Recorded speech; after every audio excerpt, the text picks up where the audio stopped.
Jigarlar, eshitdingizlar ham shu qo'shiqni? Rostdan ham juda ham ta'sirli aytishgan, gap yo'q shu akamizga.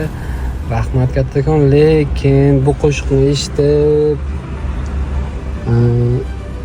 yig'lab, o'ylab o'tirgandan ko'ra, jigarlarim, maslahatim hayot uchun kurashishimiz kerak, to'xtab qolishimiz kerak emas. Bu videolar to'g'ri, yaxshi aytilgan, lekin buni eshitib, g'amgin bo'lib qotib o'tirgandan ko'ra, 2 yil oldin meni ham qo'limda bir tiyin pulim bo'lmagan, harakat qilganmiz, hayot uchun kurashganmiz jigarlar.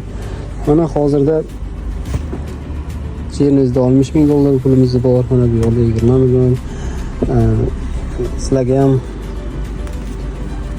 maslahat beraman jigarlar, olg'a intilamiz hayot uchun. Kobudlik akalar tinmay zavancha pul bilan pul ishlaydi jigarlar. Kobudlik tanishlarimizga videoni ko'ramiz va keyin bu qo'shiqni eshitadigan, ko'p eshitadigan tanishlarimizga videoni yuborib qo'yamiz. Charchamaysizlar. Like, podpiska bosishlardan shuni jigarlar, charchamayman.